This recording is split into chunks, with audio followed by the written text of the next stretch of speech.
الحمد للہ رب العالمین والعاقبۃ للمتقین والصلاة والسلام علی سید الانبیاء والمرسلین وعلی آلہ واصحابہ اجمعین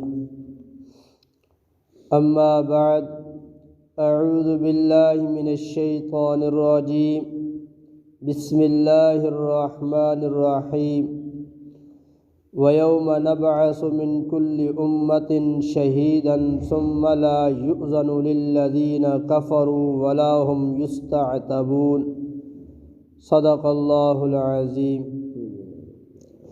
اللہم صل علی سیدنا و مولانا محمد وعلی آل سیدنا و مولانا محمد وبارک وسلم۔ بسم اللہ الرحمن الرحیم۔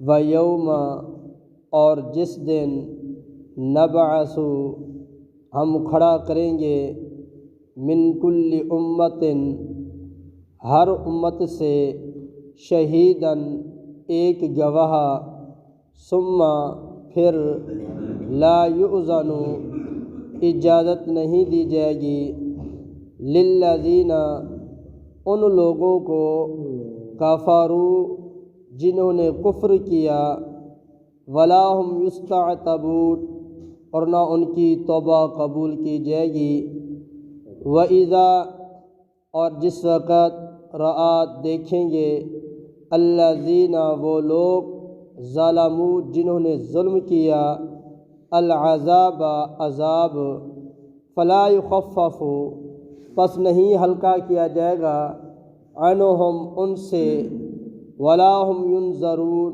اور نہ ان کو مہلت دی جائے گی۔ ان آیات شریفہ کے اندر اللہ تعالیٰ نے قیامت کا ذکر فرمایا ہے۔ قیامت کے دن اللہ تعالیٰ ہر امت میں سے ایک گواہ اٹھائیں گے، یعنی حضرت نوح علیہ السلام کو اللہ تعالیٰ فرمائیں گے کہ تو نے اپنی قوم کو اپنی امت کو تبلیغ کی تھی؟ حل بلغت امتک کیا آپ نے اپنی امت کو تبلیغ کی تھی، ان کو سمجھایا تھا، میرا پیغام پہنچایا تھا؟ تو حضرت نوح علیہ السلام عرض کریں گے اللہ میں نے اپنی امت کو تیرا پیغام پہنچایا تھا، ان کو میں نے سمجھایا تھا، لیکن انہوں نے میری بات نہ مانی۔ اللہ تعالیٰ پھر نوح علیہ السلام کی امت سے پوچھیں گے کیا نوح علیہ السلام نے تمہیں تبلیغ کی تھی، تمہیں میرا پیغام پہنچایا تھا، ڈرایا سمجھایا تھا؟ قوم جو ہوگی نوح علیہ السلام کی وہاں چٹی مکر جائے گی، وہ وہاں بھی ان کی جو ہٹ دھرمی ہوگی، جھوٹ ہوگا، وہ اپنے جھوٹ سے باز نہیں آئیں گے، کہے گی نہیں ہمارے پاس تو آئے ہی نہیں تھے نوح علیہ السلام، انہوں نے تو ہمیں نے کوئی تبلیغ نہیں کی تھی، کوئی سمجھایا ہی نہیں تھا۔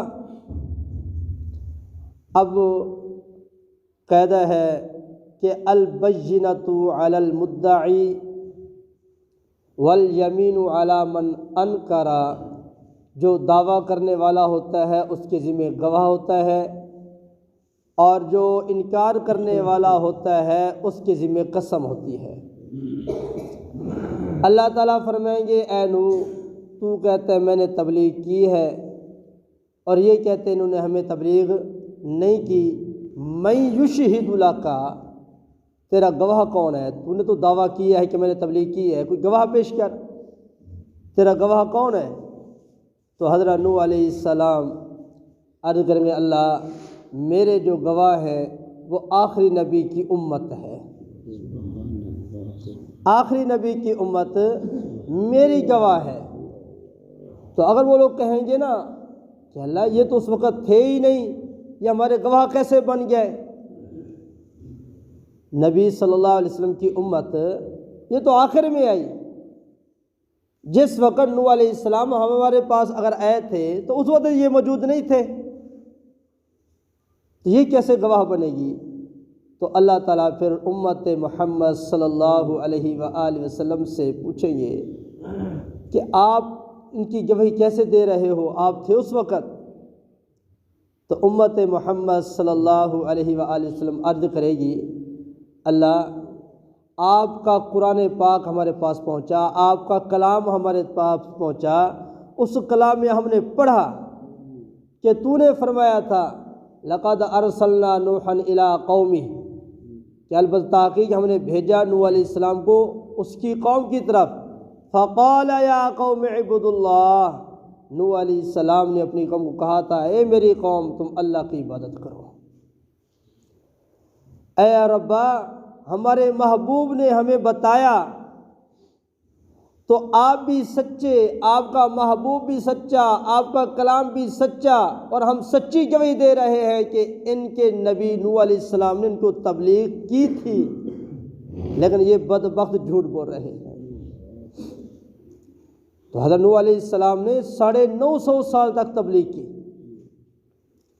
اور اتنے لوگوں نے دکھایا، ستایا، تکلیفیں دیں، پتھر مارے۔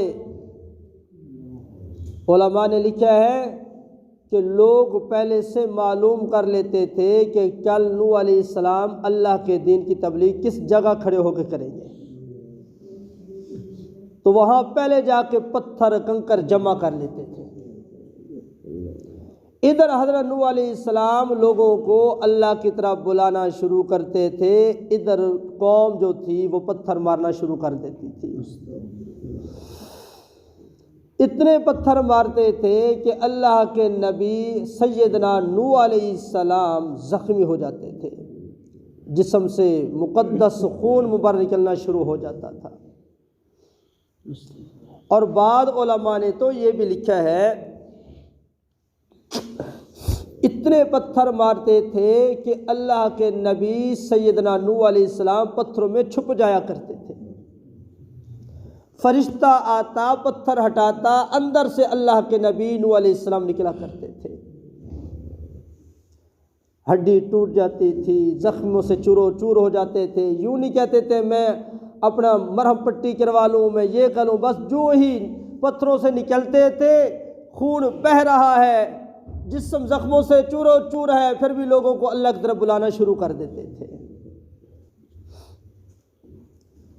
اتنی تبلیغ کی 950 سال تک، پھر بھی وہ کہیں گے ان کی قوم والے انہوں نے تو ہمیں سمجھایا ہی نہیں تھا، ہمارے پاس آئے ہی نہیں تھے۔ تو فرمایا جنہوں نے کفر کیا، وقت کے نبی کی بات کو نہ مانا، رب کی بات کو نہ مانا، اور وہ توبہ بھی اس وقت کریں گے، معافی بھی مانگیں گے، ولا ہم یستعتبون، ان کی توبہ قبول نہیں کی جائے گی۔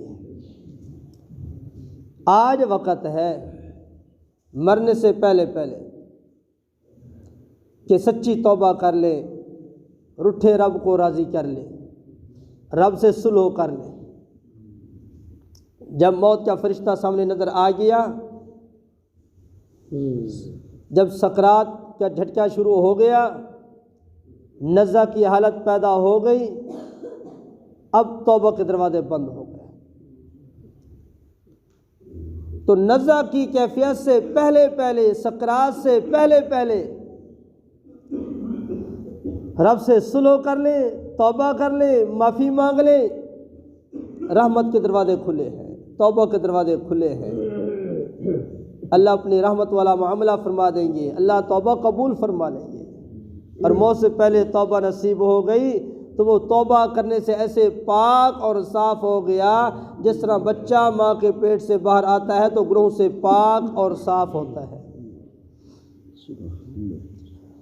اور فرمایا کہ وَإِذَا رَأَى الَّذِينَ ظَلَمُوا الْعَذَابَ، جس وقت جن لوگوں نے ظلم کیا وہ عذاب کو دیکھیں گے، فَلَا يُخَفَّفُ عَنْهُمْ وَلَا هُمْ يُنظَرُونَ، ان کے عذاب میں تخفیف بھی نہیں کی جائے گی، یعنی ان کے عذاب کو ہلکا نہیں کیا جائے گا اور ان کو مہلت بھی نہیں دی جائے گی۔ تو میرے بھائیوں، ہم کمزور ہیں، ایک تو ہم اللہ کا شکر ادا کریں کہ اللہ تعالیٰ نے ہمیں کلمے والی عظیم نعمت عطا فرما دی ہے، یہ بہت بڑا اللہ کا شکر ہے۔ اب دوسرا یہ ہے کہ ہم کوشش کریں کہ ہماری زندگی کلمے کے مطابق ہو جائے۔ کلمہ جو مطالبہ کر رہا ہے، کلمے کا جو مقصد ہے، ہم کلمے کے مقصد کو سمجھ کر کلمے کے مطابق زندگی گزارنے والے بن جائیں، تو ہماری دنیا بھی جنت ہوگی، ہماری آخرت بھی جنت ہوگی، رب بھی راضی ہوگا، محبوب بھی راضی ہوگا، اور اللہ ہر قسم کی آفات و بلیات سے، مصیبتوں سے ہمیں محفوظ فرمائے گے۔ دیکھو یہ دین اب حضرت نوح علیہ السلام نے 950 سال تک سمجھایا، پڑھایا، 80 یا 82 لوگ مسلمان ہوئے۔ 950 سال کی محنت، 80 یا 82 لوگ مسلمان ہوئے، باقی کسی نے نہ مانا۔ اب میں اکثر یہ کہا کرتا ہوں، دین کی قدر ان سے پوچھیں جن کو اللہ کے دین کے لیے دکھایا گیا، ستایا گیا، تکلیفیں دی گئی ہیں۔ اگر کوئی ہم سے پوچھے دین کی قدر کیا ہے، ہمیں کوئی پتہ نہیں کہ دین کیا ہے۔ ہم سے کوئی پوچھے مکان کی قدر کیا ہے، ہم سے کوئی پوچھے جانوروں کی قدر کیا ہے، ہم سے کوئی پوچھے پلاٹ کی قدر کیا ہے، ہم سے کوئی پوچھے مال کی قدر کیا ہے، ہم سے کوئی پوچھے زمین کی قدر کیا ہے، تو ہم سب کچھ بتا دیں گے، کیونکہ ہماری ساری استطاعت، ہماری طاقت، محنت، جد و جہد، غور و فکر ساری دنیا کے اوپر ہے، اور دنیا کی قدر بھی ہمارے اندر موجود ہے۔ اسی دنیا کی خاطر تکبیر اللہ رہ جاتی ہے، کوئی پرواہ نہیں، کہتے چلو جی شکر ہے، پڑھ دا لئیے نا، تکبیر اللہ گئی نا، پڑھ تو لئیے۔ یہ بھی شیطان ہمیں دھوکہ دیتا ہے۔ اسی دنیا کی خاطر حلال حرام کو ملا دیا، مال کو زیادہ کرنے کے لیے، دنیا کو زیادہ کرنے کے لیے، اپنا محل بنانے کے لیے، تو جہاں جھوٹ بھی بولنا پڑے تو بول دیتے ہیں، پیسہ تو آئے گا، بعد میں 2 رکعت نفل پڑھ لیں گے، معافی مانگ لیں گے۔ اور ایسے ہم کمزور دنیا پرست بن چکے ہیں، 5 روپے کے نفع کی خاطر بھی قسم اٹھا دیتے ہیں۔ لعنت ہے ایسی دنیا پر جو ہماری آخرت کو برباد کرے، ہمارے ایمان کو برباد کرے۔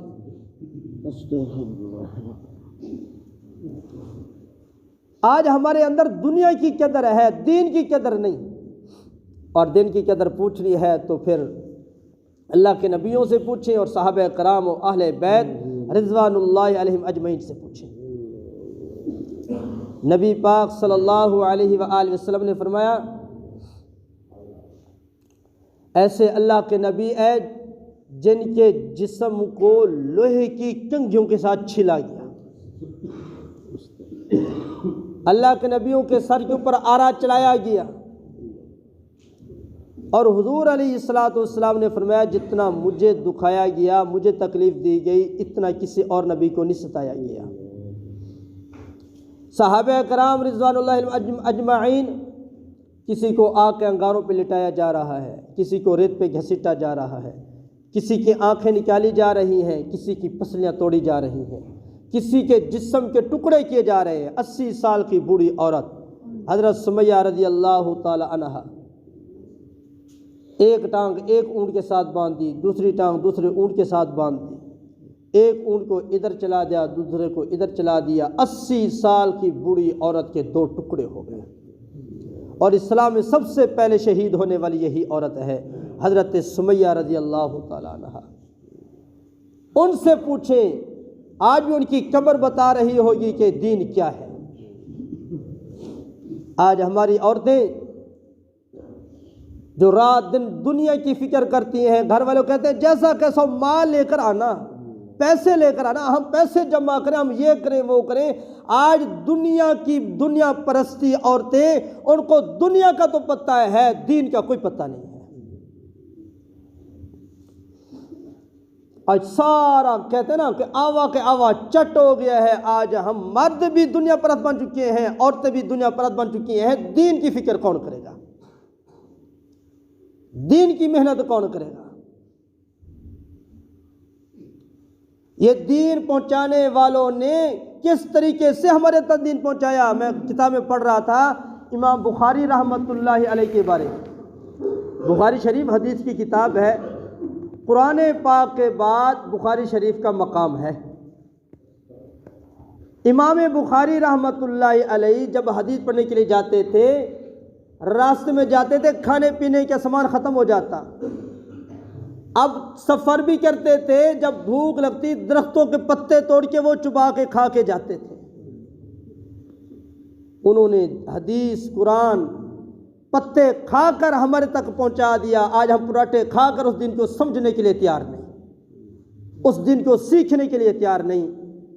تو ڈر لگتا ہے کل قیامت والے دن اگر ان کے سامنے کھڑے ہوئے، انہوں نے یہ کہہ دیا کہ جو ہم قربانیاں دے کر اپنے آپ کو ذبح کرا کے، بچوں کو یتیم کرا کے، بیویوں کو بیوہ کرا کے، درختوں کے پتے کھا کے، چمڑے چبا کے تمہارے تک دین پہنچایا تھا، تم کتنا اس دین کو آگے پھیلا کر آئے ہو، کتنا اس دین پہ عمل کر کے آئے ہو، اور اس دین کی کتنی قدر کر کے آئے ہو۔ ہر بندہ اپنا اندازہ خود آپ لگا لے۔